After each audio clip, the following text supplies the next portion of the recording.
Africa, you sleeping mama land. Wake up, wake up, wake up mama land. Oh mama my Africa, hey Africa, you sleeping mama land. Oh mama, wake up mama land. And for Uganda too, my brother. Oh my mama, Uganda, hey Uganda, webase bambi, hey zukuka bambi, hey woy Uganda webase sabazisimuka.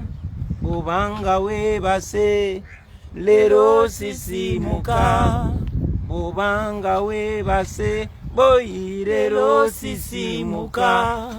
Bubanga webase lero sisimuka. Yo, greetings friends, greetings brothers and sisters.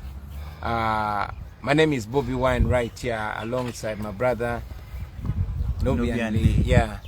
Now it's unfortunate. We regret to inform you that following all the challenges that we've been having, from being detained at the airport for 12 hours to being questioned, and then ultimately being released after a lot of pressure, we regret to inform you that the authorities in Dubai have called the proprietor of this place and ordered that they cancel our show. Right now we are in Dubai.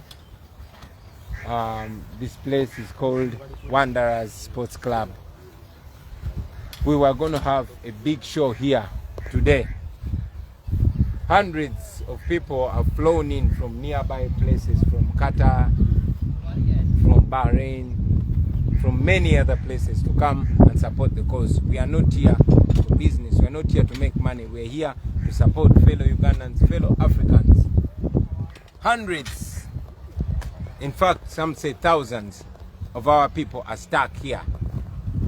They are in detention centers, and all the authorities are asking for is for a return ticket back home. We have been reaching out to the authorities in Uganda to return Ugandans, and also reaching out to other African countries to repatriate our people who are facing racial segregation, who are facing all manner of oppression and dehumanization. It's very unfortunate that the authorities have cancelled this concert, and the information we have is that the influence has come from the Ugandan embassy here in Dubai.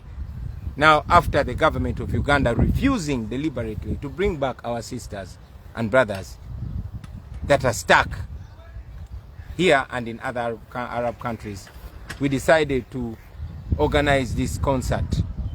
As you can see, this is a very huge venue. Here today, we were going to be able, in the next 4 or 5 hours, we were going to be able to raise money enough to bring back home at least 400 of our brothers and sisters. It's unfortunate that the regime in Uganda, the government of Uganda, through the Ugandan embassy, has been fighting this effort. Now, the embassy of Uganda is supposed to mind the welfare of Ugandans. It's supposed to make sure Ugandans live in dignity wherever they are.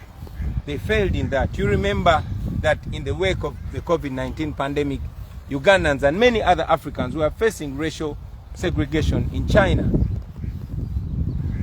and they were not coming back home. While many countries, many African countries were, repatriating their people, Ugandans got stuck in China. Myself, together with other Pan-African businessmen and leaders across the world, particularly in the United States, offered to charter a plane to bring back our people. All we needed is landing space. The government of Uganda refused, to give us landing space.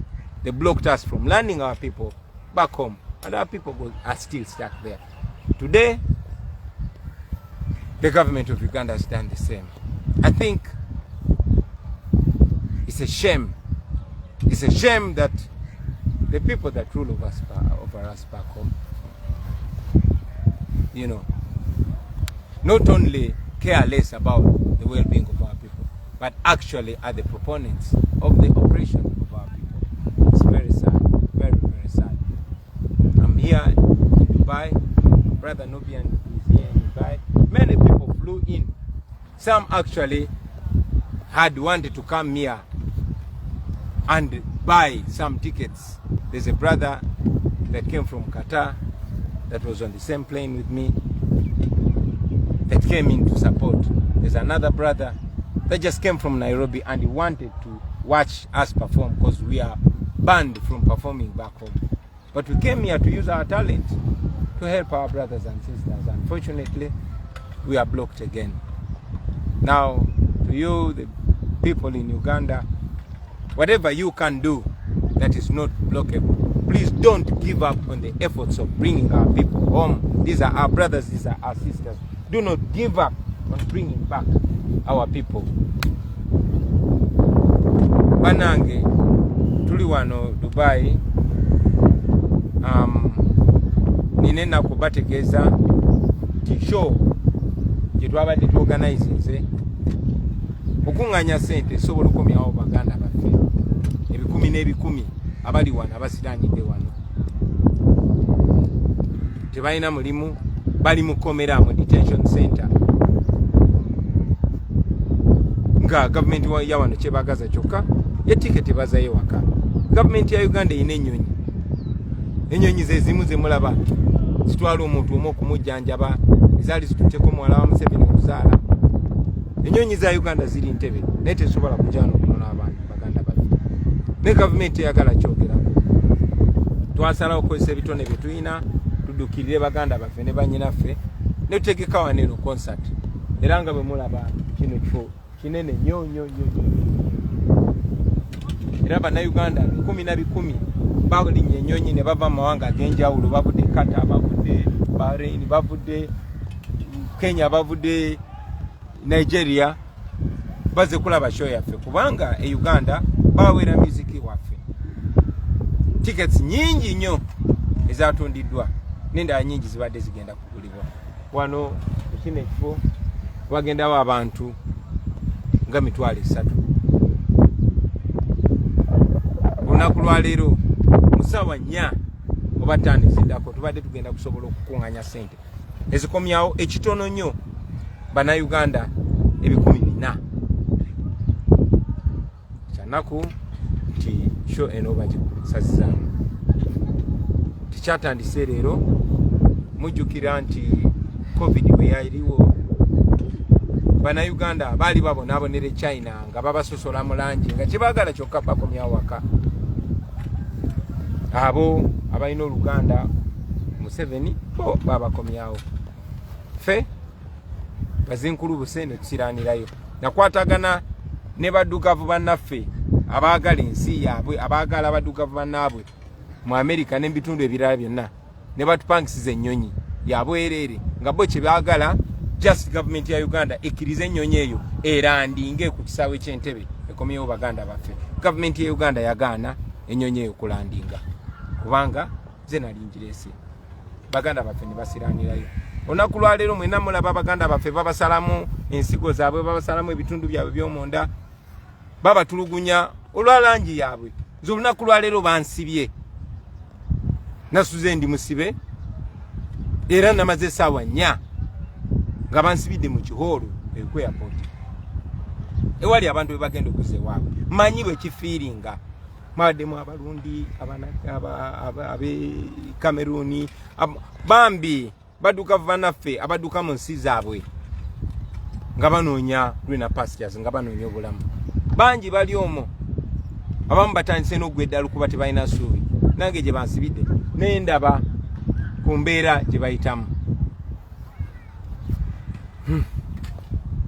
Bansibye n'ekiwandikako ku Twitter boli awo ebebuuza abakulu ababasinga ne balagira bante njagala okwebaza gavumenti ya wano kubanga abakulu baze ne banonayo ne banetondera n'okunetondera ne banzikiriza n'enyigira mu ggwanga lino era mbadde nnyina essuubi olunaku lwa leero waaki tugenda kusobola okusaaka ettafaali lyaffe ttono nga tujjayo baganda baffe eno nga tubazayo ewaka kyanaku tukiremeseddwa era twategeezeddwa nti gavumenti ya Uganda ng'eyitamu embasi ya Uganda ebadde discouraginga n'okutiisatiisa abantu obutajja mu kivulu kino naye ate era nabo baafubye nnyo okulemesa gavumenti ya wano totukkiriza tuwulukisa oluyimbira wano babagambye oyo Bobi Wine alese byabufuzi mu Dubai oyo Bobi Wine ayagala kuyigiriza abantu bamwe kwekalakaasa bajjeko gavumenti yamwe nga bwe kyali mawanga g'Abawalabu amalala era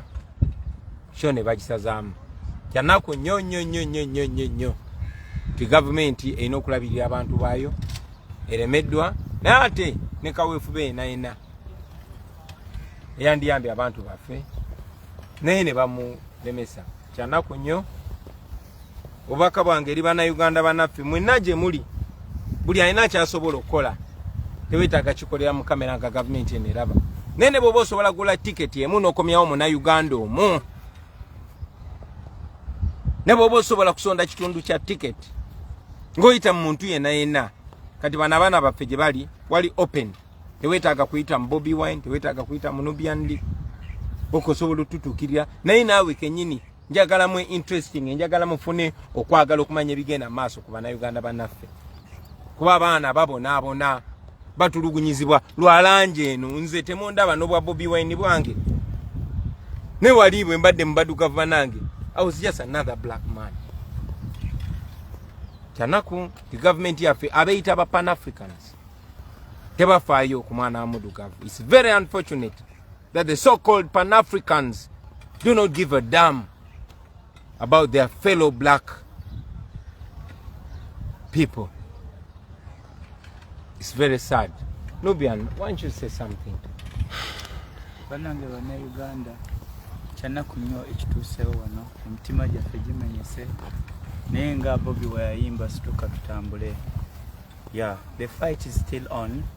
We are going to use whichever avenue gye tusobola okukozesa okulabanga tukomyawo baganda baffe abasiraanira eno.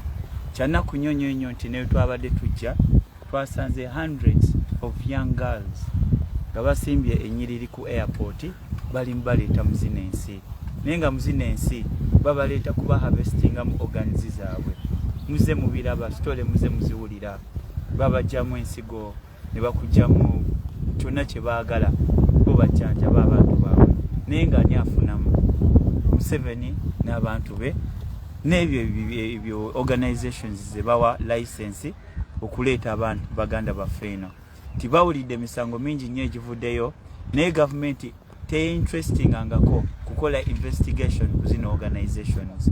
So kiraga nti noffe nga bannayuganda tuli ku lwaffe era tuleke kwesiga gavumenti tetwagala Museveni n'abantu be tebatwagala kiringa nga abagamba nti bo balina ensi yaabwe endala naye ng'ensi zonna zonna endala zikolerera abantu baabwe ensi zonna zonna endala ziyisa eggwanga lyabwe nga owaka waabwe ekirungi kyonna kye balaba ewalala baba baagala bakiteeke waabwe enguudo ennungi amasannyalaze buli wamu kyewunyisa nti tukyafumbira nakunku ensi engagga ennyo emiti bagisazeewo olw'okubanga ki bana basajja tebafa ku munnayuganda. So mwe bannayuganda bakyali eyo abalowooza nti no gavumenti ebalimu mbasaasidde era nsaasira nnyo omuvubuka yenna gwe akyawagira gavumenti eno. Omuntu yenna awagira gavumenti eno owagira okunyigirizibwa kwa bannayuganda. So fenna nga bannayuganda twebereremu tukimanyi nti kyonna kijja kuggwa kubanga tuli basabi tukkiriza mu Katonda oyo omu yekka era nga naffe tumanyi nti tulina okwebereramu nga bagamba lubala mbeere na n'embiro kwentadde. So tetukirekera Katonda yekka munubbi gwe bannange munansonyiwa ndi munubbi naye kasita mwe mukitegeera bana eno tusaagamu naye ng'ensonga eno eri very very serious. Emitima gitumenyese nnyo naye bannayuganda mumanye timuli ku lwammwe bwe mubanga mukyalina abasajja abo abatabaagala Omuntu yenna ne bwayagala bakolera ki kijja kulemesebwa kuba twayimbiranga ssente twatone kinugana maloboozi n'ebigambo bye tuyimba tetwabigula so bwe twagala tukikole naffe tuteekeko ekatafaali akatini naye bannayuganda bannaffe mwe abatulaba abali mu makomera mwe abali mu biyumba tuli wano Dubai tuli bannayuganda we are Ugandans okay you are black people you are Africans but these people that claim to be Pan-Africans they care about foreigners more than Ugandans mwe bannayuganda Museveni tayagala mudde mu nsi yammwe ensonga lwaki abasibira eno ayagala bwe muba musobola okufa mufe tubasaba temugwamu maanyi temufa temwekola kikyamu think positive kubanga nawe olukulwana koyina kwe kusigala nga oli mulamu kwe kusigala nga oli soba musigale nga muli soba eyo mbiyumba gye muli buli omu akwate ku munne amugumye amugambe kijja kuggwa at least embeera yammwe bagimanyi part of our intention was to create awareness but again we are succeeding look tunulira bana abantu bona babadde basemusho sawa ziri 8 wa misana naye babadde bakatse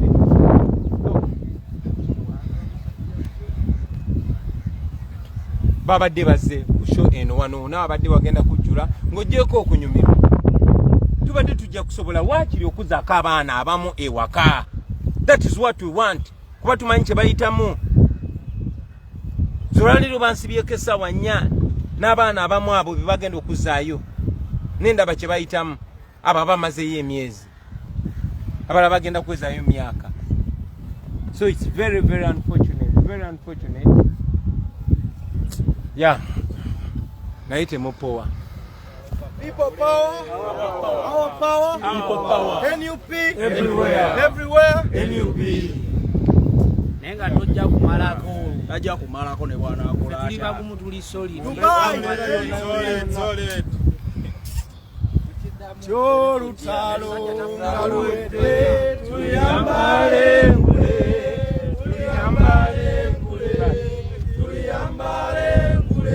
Chorutalo ngalwete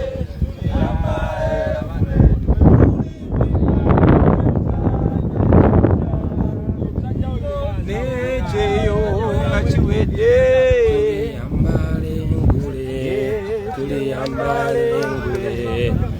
yambale ngule ya chana